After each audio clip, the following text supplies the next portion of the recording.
자, 이 위에 보시면 로그인이 되어 있으면은 오른쪽 상단에 이 구글 앱이라고 해서 큐브 모양이 하나 보일 거예요. 이렇게 네모난 모양. 자, 여기를 눌러보세요. 여기를 눌러서 보시면은 드라이브라는 데가 있습니다. 드라이브를 눌러주세요. 그럼 이제 내 드라이브들이 보이는데요. 새로 만들기라는 메뉴를 누를게요. 이거는 지금 보면 244페이지를 참고하시면 됩니다. 새로 만들기를 누르면 파일을 업로드할 수 있는 공간이 드라이브이기도 하죠. 또는 구글 문서나 스프레드시트, 프레젠테이션과 같은 간단한 문서 편집도 가능하시긴 해요. 그리고 이 밑에 보면 더보기라고 해서 구글에 설문지가 있습니다. 자, 찾아오셨다면 클릭해서 열어볼까요? 자, 그러면 이렇게 설문지를 만들 수 있게 나오는 것을 볼 수가 있어요. 어렵지 않죠? 지금 245페이지를 참고하면서 보세요.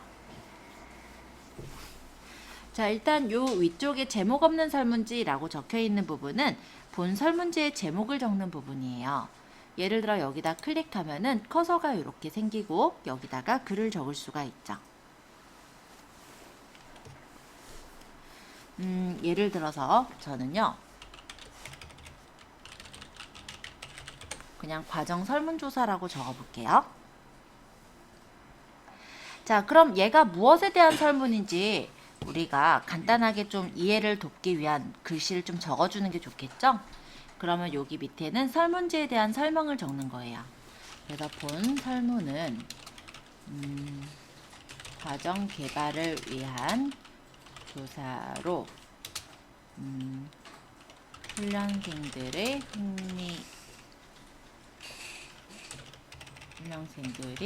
흥미를 갖고 있는 과정에 대해 조사하는 설문지입니다. 뭐 이런 식으로 적어주시면 되겠죠? 뭐 설문에 대한 내용들은 설문지 쓰시다 보면은 뭐 이런 것들 있어요. 뭐 비밀을 뭐 보장하면 뭐 이런 내용들, 그런 것들을 쭉 적으시면 되는 거라 지금은 그냥 간단하게만 적을게요. 자, 이게 바로 설문의 어떤 설명을 적는 부분이다 라고 생각하시면 됩니다.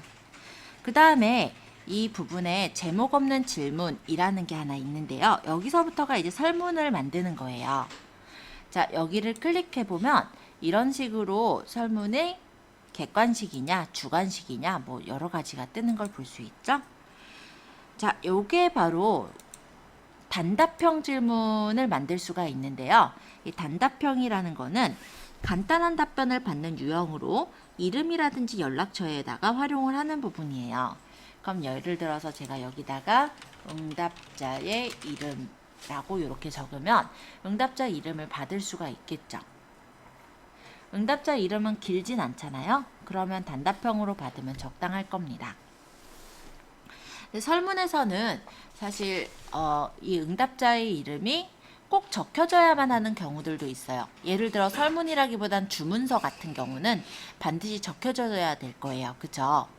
그렇다면 이 부분에서 내가 이 지금 응답자의 이름을 반드시 내가 받아야만 하는 질문이다 라고 한다면 아랫부분에 필수라는 버튼이 있습니다. 이 버튼을 누르시면 이 지금 응답자의 이름은 이걸 적지 않고 넘어갈 수가 없는 그런 설문이 되는 거죠. 자, 그러면 제가 여기서 두 번째 질문을 또 만들어 볼게요. 자, 두 번째 질문을 만들기 위해서 여기 플러스 표시를 누르도록 하겠습니다. 요거는 질문 추가를 뜻해요. 자, 그럼 밑에 또 질문이 이렇게 생겼죠? 자, 이번에는 응답자의 연락처, 그러니까 연락처라고 제가 적을게요. 자, 연락처라고 적으니까 이 똑똑한 구글 폼이 연락처 적으려면 객관식이 아니라 단답형이겠네? 하고 자기가 알아서 단답형으로 바꿔주죠? 안 바꾸면 바꿔주면 돼요. 만약에 어떤 질문을 할 때 사진을 넣으실 거면 여길 눌러서 사진을 넣을 수도 있습니다. 이미지를 넣으실 때 활용하시는 메뉴이고요. 근데 연락처라고 하면 보통은 010에서 알려주시는 분들이 많은데 어떤 분들은 또 이런 경우 있어요. 연락처를 알려달라 그러면 서울시 광진구에서 주소를 알려주시는 분들이 가끔 있으십니다. 그러면 나는 이거를 연락처를 받아야 이제 연락 설문을 하든지 해피콜을 할 텐데 연락을 못 드리게 될 수가 있잖아요. 그러면 이것도 역시 필수로 일단 해놓고 옆에 요 땡땡땡 보이죠? 이 땡땡땡을 눌러서 설명을 하나 더 적어주는 거예요. 그러면 이거는 반드시 연락이 가능한 전화번호를 적어주세요. 이렇게 해놓으면 주소 적는 사람이 있을까요? 그럼에도 불구하고 주소 적는 사람은 아마 없을 거예요. 그죠? 이런 식으로 내가 어떤 문항을 질문을 했는데 그 문항에 대한 보충 설명이 필요할 때는 여기 요 3개짜리에서 설명 요걸 눌러주시면 설명을 달아줄 수가 있습니다.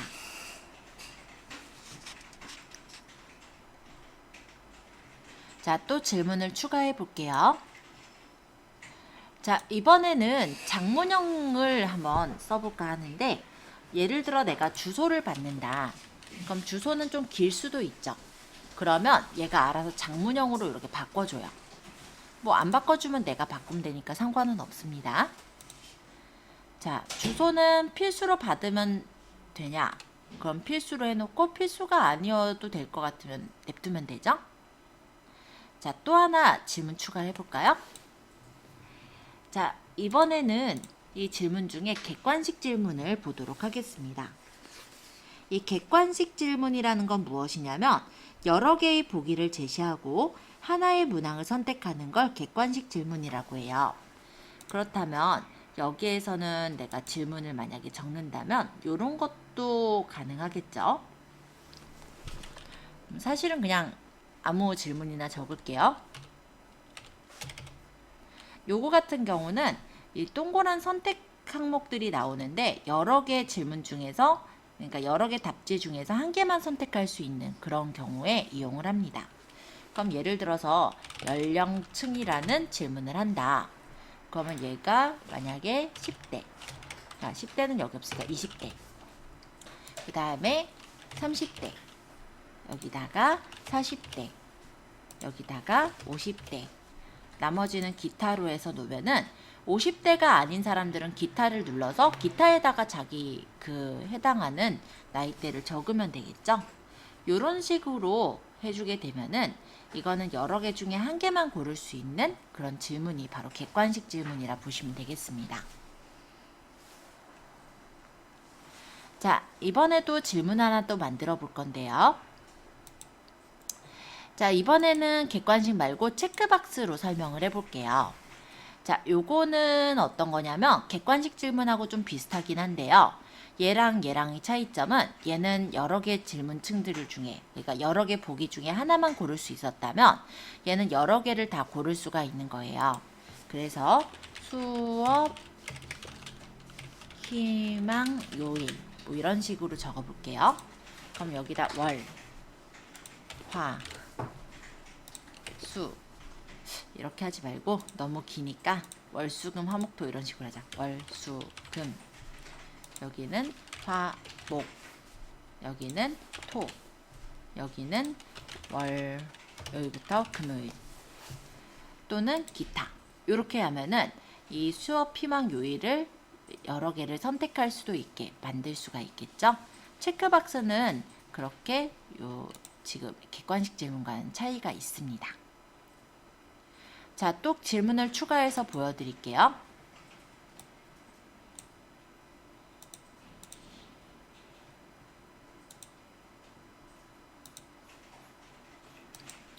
자, 이번엔 드롭다운 버튼에 대해서 설명을 드릴게요. 자, 좀 생뚱맞긴 하지만 이번에는 이런 거를 한번 해볼까요?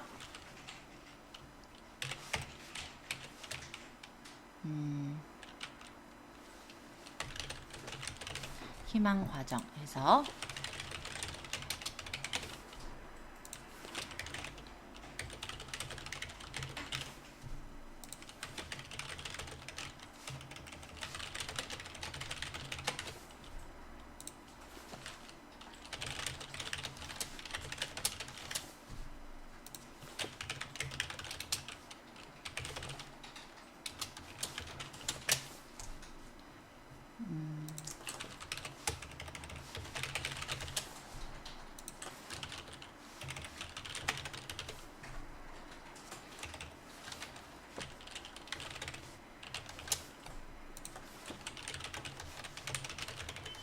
이번엔 질문을 꽤나 많이 나올 거예요. 근데 많이 안 적으셔도 돼요. 이거는 그냥 테스트용이라서 여러 개를 그냥 넣는 겁니다.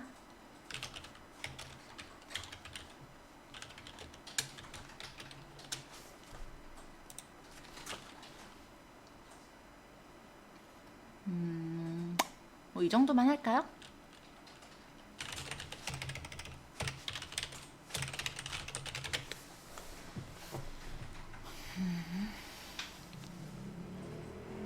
뭐 요렇게 했다고 치죠. 자, 이거는 드롭다운 버튼인데요. 아까처럼 몇 개밖에 항목이 없을 때는 사실 이렇게 동그라미나 네모로 해서 체크를 하게끔 하면 돼요. 근데 지금처럼 이렇게 메뉴가 사실 더 많을 수도 있죠. 더 많은 경우는 그거를 동그라미나 네모로 체크하기엔 너무나도 지면을 많이 차지하겠죠. 그럴 때 이런 드롭다운을 하는 거예요. 그럼 제가 미리 보기를 눌러서 어떻게 나오는지 보여드리면 이런 식으로 보이는 거죠. 연령층, 그죠? 수업 희망 요일 여러 개 고를 수 있고, 희망 과정은 쭉 누르면 그 중에 내가 마음에 드는 거 고를 수 있고, 요런 형식으로 들어가는 게 바로 여기 있는 드롭다운이다 생각하시면 되겠습니다. 자, 이번에는 파일 업로드인데요. 요거는 제가 드라이브를 사용을 해야 되기 때문에 일반적으로 이렇게 해가지고 응답지를 받으려면은 사용자가 구글에 로그인을 해야 돼요. 그래서 사실 설문 같은 경우는 사용자가 구글에 로그인까지 해가면서 설문하시는 분은 없거든요. 네, 그 정도까지는 안 하시는 게 낫지 않을까 이런 생각이긴 합니다. 자, 이번엔 직선 단계 설명드릴게요. 이 직선 단계는 뭐냐면 왜 만족도 조사 같은 경우 5점 척도, 4점 척도 이런 것들을 본 적이 있으시죠? 그런 게 일종의 직선 단계라고 생각하시면 돼요. 그럼 예를 들어 뭐 만족도다 라고 쳐볼게요. 그럼 얘가 예를 들어서 1번이 불만, 5번이 만족이라고 친다면 이게 직선 단계로는 이렇게 나와요. 그럼 5점 척도니까 내가 원하는 걸 고르면 되겠죠? 근데 일반적으로 이런 질문, 설문을 할 때 5점 척도는 쓰지 않는 게 더 좋습니다. 왠지 아세요? 다들 모르면 보통 3번을 고르거든요. 그죠? 중간 걸 고르게 되는 경우들이 많기 때문에 이런 경우는 사실은 짝수로 많이 만들어요. 근데 그럼에도 불구하고 5점 척도를 아마 제일 많이 보셨을 거예요. 자, 그 다음 이제 질문 추가해서 또 이번에는요. 객관식 그리드에 대해 설명을 드릴게요. 자, 객관식 그리드라는 거는 무엇이냐? 이것도 만족도 같은 데서 많이 쓰는데요. 설명은 246페이지에 나와 있어요. 자, 반복적인 질문에 대해 답을 쉽게 취합할 때 이용을 합니다. 예를 들어 이렇게 적어볼게요. 만족도 조사. 그래서 예를 들어 강사에 대한 만족도, 강의 내용에 대한 만족도, 또 행정직원에 대한 만족도, 뭐 너무 기니까 만족도까지 하자. 이렇게 얘네 빼버리고 너무 길죠? 내용이.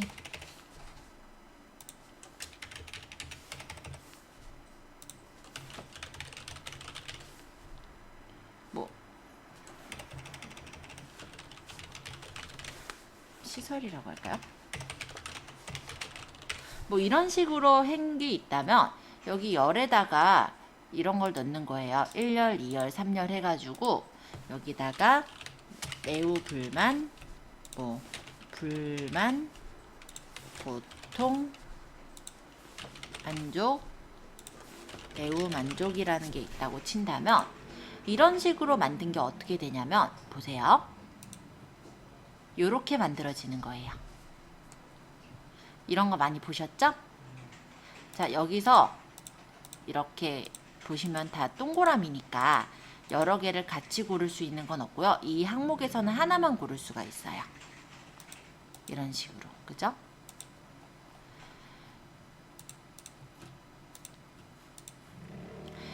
자, 그러면 질문 만들기 조금 힘드니까 이거를 제가요.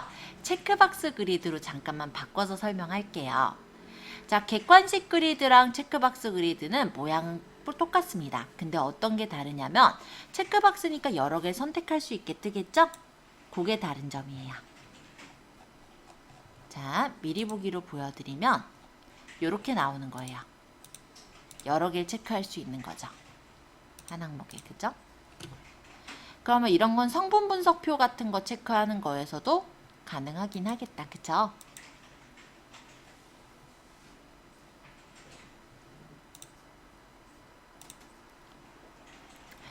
자, 그 다음 질문을 또 추가해 볼게요. 이번 질문은요, 여기 이번에는 날짜를 표시할 거거든요. 좀 진짜 생뚱맞지만 생년월일을 적겠다. 아니면 또 배송 희망 날짜를 적겠다. 그럼 여기 이렇게 쓸 수가 있겠죠. 자, 하는 김에 하나 더. 날짜만 있는 게 아니라 시간도 있어요. 예, 이거는 사주 보시는 분들이 할 것 같은데 태어난 시 아니면은 배송을 원하는 시간 요런 것들 있죠. 이렇게 하지 말자. 그냥 배송을 원하는 시간 그 다음 이거는 배송 희망일 이렇게 해놔야지. 자, 전혀 상관은 없는 내용이에요. 그죠? 왜냐면 항목별로 하나씩 설명을 드리려다 보니까 이게 완전히 제가 만족도로 딱 맞춰서 설명드리기가 힘들어요. 그래서 하나씩 쭉 설명을 한 거니까 이해해 주세요. 자, 보시면은 이런 식으로 나오는 거예요. 년월일이 이렇게 누르면 내가 년월일을 이렇게 찾아서 넣을 수 있게 여길 누르면 이런 식으로 2020년, 19년, 18년 이렇게 나오고 그죠? 배송 원하는 시간도 몇 시 몇 분 AM, PM 설정할 수 있게 나오죠? 자, 질문 사항에 대해서는 이해가 다 가셨나요? 그래서 전체적인 질문들은 한 번씩 쫙 봐드렸어요. 그러면 요거는 뭐냐? 이거는 뭐냐면 예전에 내가 설문조사를 딴 거 만든 게 있어요. 그러면 거기에 있는 질문을 가져올 수가 있는 거예요. 매번 똑같은 내용을 물어볼 때는 그것도 일이잖아요. 그러니까 이렇게 내가 이전에 가져왔던 설문지가 있으면 그 설문지에서 만약 이런 설문지라면 이 설문지의 양식을 그대로 가져와서 필요한 것들만 체크를 해서 가져오면은 그 질문을 여기로 가져올 수가 있어요. 그런 식으로 반복되는 질문에 대해서는 우리가 다른 예전에 만들었던 질문에서 가져올 수 있게 되어 있다. 이렇게 봐두시면 되겠고요. 얘는 제목 및 설명을 추가할 때 예를 들어 이렇게 해놓으면 여기 응답 대상자에 대한 설문 이런 식으로 내가 제목을 더 달고 싶은 거예요. 꼬리표 같은 걸. 그러면 제목을 하나 추가해서 응답 대상자 설문 뭐 이런 식으로 넣고 요거 같은 경우는 여기서 내용이 달라지죠. 그럼 여기쯤에다가 이렇게 마우스를 찍고 그 다음에 다시 제목 설명을 추가해서 이 밑에다가는 과정에 대한 설문 이런 식으로 나눠 놓으면은 좀 더 이쁘게 보이겠죠. 어떻게 보이는지 한번 볼까요? 이런 식으로 구분이 돼서 보이는 거라고 생각하시면 됩니다. 자, 이미지 추가라는 거는요. 이 중간에다가 내가 이미지를 좀 더 추가하고 싶다든지 아니면은 동영상을 추가해서 넣고 싶을 때 이용하는데 동영상은 그대로 추가는 안 되고요. 지금 보시다시피 유튜브에 있는 URL을 가져와서 붙여 넣어서 가져오는 거 그런 게 가능하고요. 그 다음 요거는 섹션이라고 하는데 일종의 요 제목하고 비슷해요. 섹션으로 이렇게 나눠 놓는 것도 예쁘게 들어가거든요.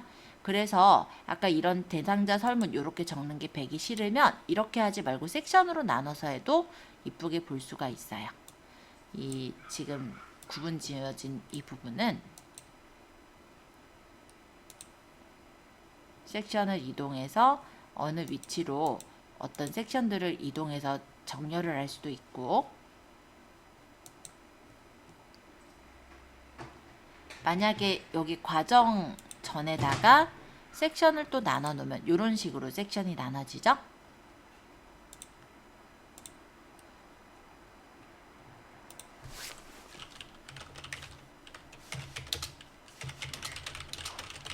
응답자에 관한 설문이라 해놓고 섹션 3은 섹션 3이 어디 갔냐? 여기는 예를 들어 과정에 대한 설문 이런 식으로 넣어놓게 된다면 미리 보기로 보았을 때 이렇게 따로따로 나와요. 다음 눌러서 아이고 뭔가 필수 사항이다 보니까 뭔가 입력해야 돼서 이런 식으로 따로따로 나오니까 훨씬 더 깔끔하게 보이기는 하죠. 섹션을 나눠놨을 때.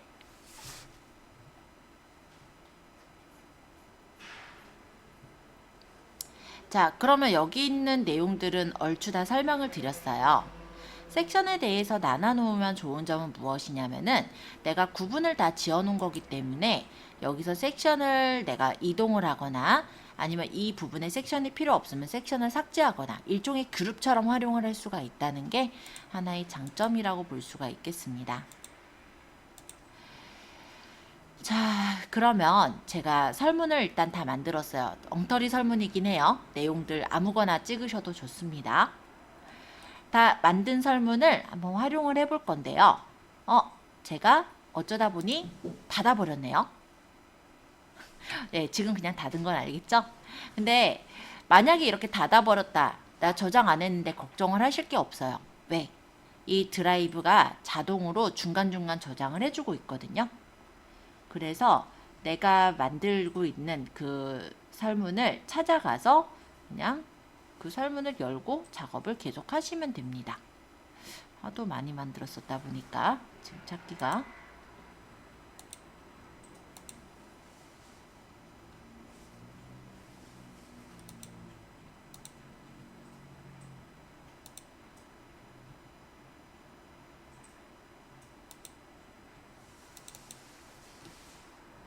네, 찾았죠? 이런 식으로 저장이 계속 되어 있기 때문에 중간중간 저장할 필요가 없이 얘가 자동 저장을 해줘요. 그리고 여기 제목 없는 설문지 대신에 이름을 바꿔놓으면 당연히 찾기가 더 쉽겠죠. 자, 일단 보라색으로 좀 안 이쁘다 라고 생각이 들 수 있는데 여기를 누르면 테마 맞춤 설정에서 더 이쁜 테마를 설정해 줄 수가 있습니다. 그래서 여기 테마 색깔을 내가 원하는 색을 고를 수도 있지만 요 머리글의 이미지 선택을 눌러보시면 훨씬 더 예쁜 이미지들이 많이 있어요. 사파, 생일, 음식점 등의 기본적으로 예쁜 이미지들도 많고요. 나는 이런 이미지 말고 내가 우리 업체랑 관련된 걸로 넣고 싶다라고 한다면 업로드를 하실 수도 있습니다. 그래서 내가 테마 모양을 예쁘게 만들어서 그러니까 테마 위에 머리글 부분에 그림을 예쁘게 만들어서 업로드를 해놓으면 그거를 이 설문에서 볼 수도 있겠죠. 테마를 그냥 이렇게 골라도 이쁜데 그거는 마음대로 하셔도 돼요. 저는 그냥 이걸로 삽입해서 들게요. 그러면 이미지가 이렇게 업로드가 되고 테마 색상과 배경 색상을 내가 원하는 대로 꾸미고 배경에 대한 어떤 글꼴 스타일도 내가 원하는 대로 설정을 할 수가 있어요. 그러면 아까 그냥 보라색보다 훨씬 더 이뻐지긴 했죠?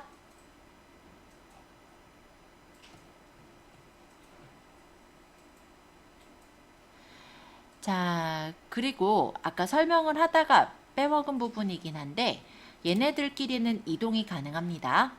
그래서 응답자 이름을 하고 연락처를 했는데 만약에 연락처를 먼저 올려야 되겠다 라고 하면은 이런 식으로 순서를 바꾸시면 돼서 어렵지 않게 순서 바꾸는 것도 가능하다는 것도 알아두시면 좋을 것 같아요. 복사도 가능하고 삭제도 가능해요.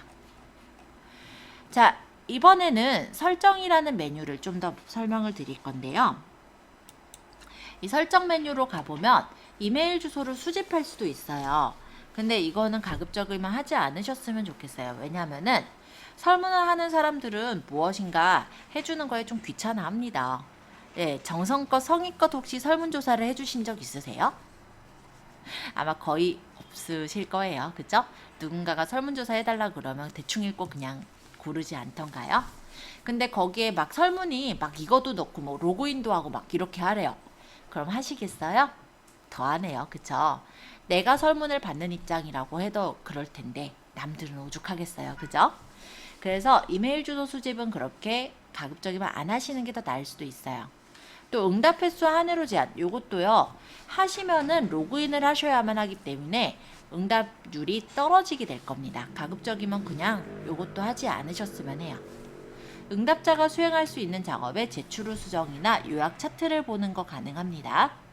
그리고 옆에 프레젠테이션을 보시면은 설문이 길어지는 경우가 있죠. 지금 제가 설명을 여러 가지를 하다 보니까 설문이 조금 길어진 편인데, 그랬을 때 우리가 긴 설문을 작성하다 보면은 이 설문 언제 끝나? 라고 생각하면서 설문하다가 닫아버리는 그런 도중에 이탈되는 경우들을 많이 겪으셨을 거예요.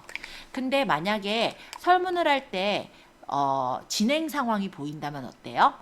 얼마 안 남았네? 그럼 마저 해야겠다. 이런 생각을 하고 마저 끝까지 하는 경우들이 있죠. 그래서 진행 표시줄을 표시해 주는 게 더 나을 수도 있어요.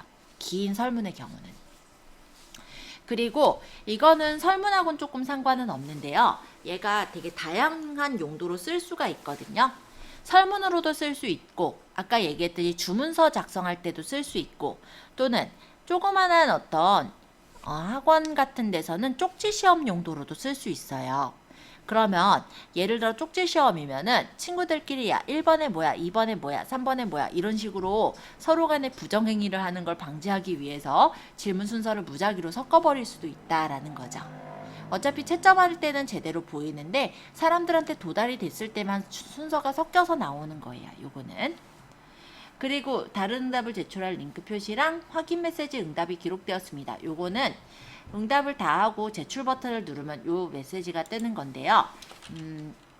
설문해 주셔서 정성껏 설문해 주셔서 감사합니다 라든지 뭔가에 따른 확인 메시지를 적어 볼게요. 이따가 그렇게 뜨는 거 한번 확인을 해볼 수 있겠죠. 자, 이번엔 퀴즈. 아까 얘기했듯이 이거는 학원에서 쪽지 시험용으로도 쓸 수가 있어요. 아까 그 질문 문항들에 점수를 주는 거죠.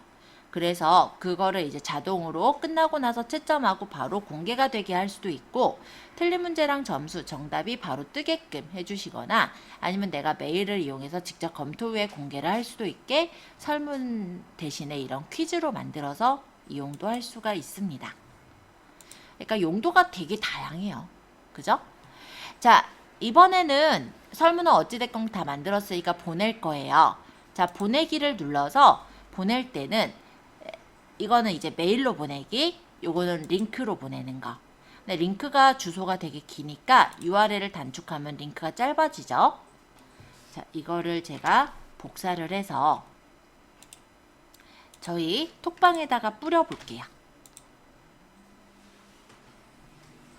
자, 사실 여부랑은 상관없어요. 마구잡이로 찍으셔도 됩니다. 그냥 설문을 해주시면 돼요. 쉬는 시간 동안에 하라고 하면 좀 그렇죠? 그러니까 지금 49분이니까 이따 10분 정도 쉬었다가 5분 정도 제가 시간을 더 드릴게요. 그 안에 설문해 주시면 제가 응답된 것들을 여러분들한테 보여드릴 거예요. 그리고 우리는 그 뒤에 이제 주문서 활용해서 농원 주문서 있거든요. 두 번째 시간 때는 이 농원 주문서를 직접 제작을 해 보실 겁니다. 자, 링크를 뿌려드렸고 요 옆에는 뭐냐면 HTML로 만든 건데요. 요거는 블로그에는 못 넣으세요. 근데 만약에 내가 웹사이트가 있어요. 그 웹사이트 안에다가 이런 주문서 설문을 넣고 싶다면 이 iframe src라고 하는 iframe 태그를 복사에다가 집어넣을 수가 있다라는 겁니다. 네, 요런 정도만 일단 얘기를 하도록 하겠습니다. 트위터, 페이스북으로 설문지 공유도 가능하세요.